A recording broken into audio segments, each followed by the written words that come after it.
Kia ora, it's Kathryn here from Help.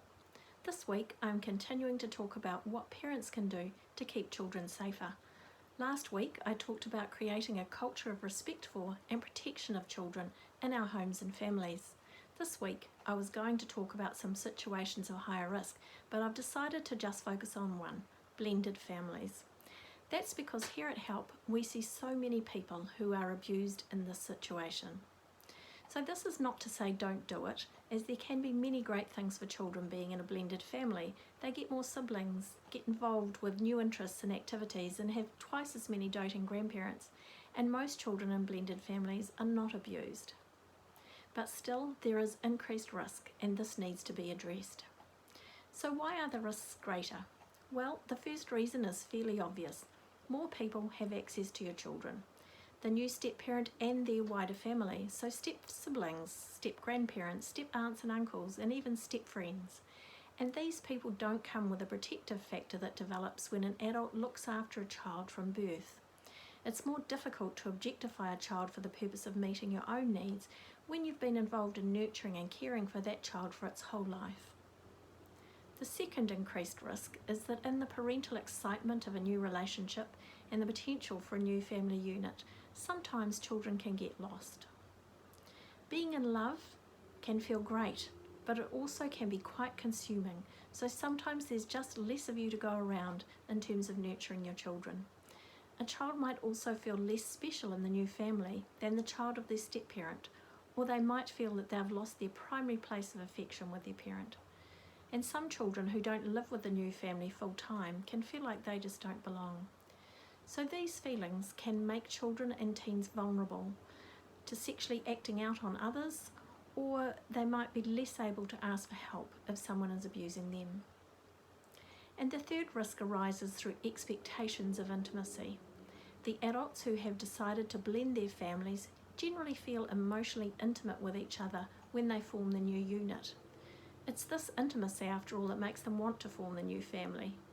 And the sexual intimacy that they have can lead to a sense of being close quite fast. In their excitement, the adults can put expectations of an equal emotional intimacy onto the other relationships between step-parent and child and step-siblings. This can be really confusing for the child because you're being expected to act like family, but you feel little connection with this person.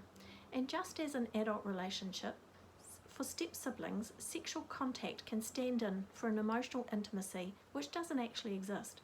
And this can be exacerbated when one or more of the step-siblings is a teen and coming to grips with experiencing sexual urges. If there is another teen or preteen around, there isn't the ick factor that usually comes with sexual thoughts of a sibling. So there can be less protection from these urges being acted out on or with the step-sibling. So what can you do if you're thinking about forming a blended family?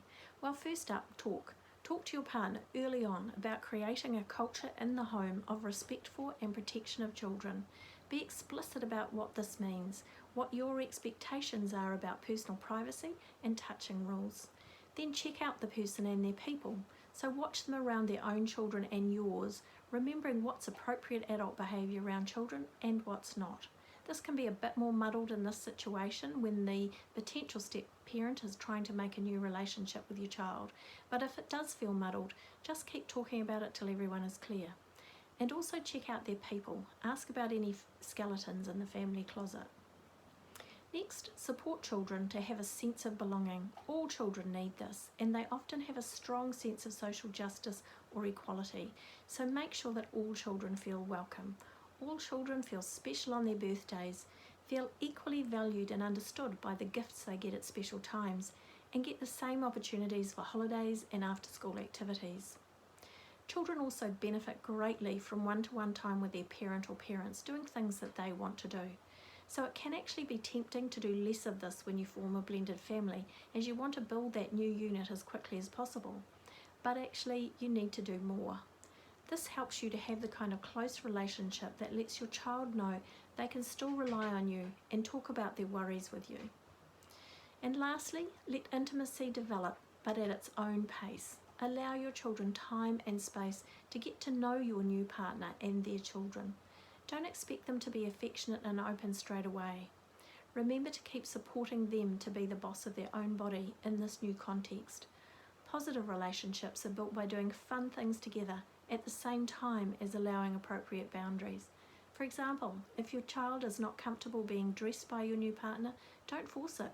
It's reasonable to expect your child to show signs of being increasingly comfortable over the first few years. So again, no guarantees, but if you do all of these things, you will reduce the chances of putting your children into risky situations. Because some of those risky situations do still exist in spite of all that parents do, next up we will be looking at what personal safety skills you can teach your children. So thanks for listening. Send me an email to info@helpauckland.org.nz if you have any questions or feedback. Ngā mihi.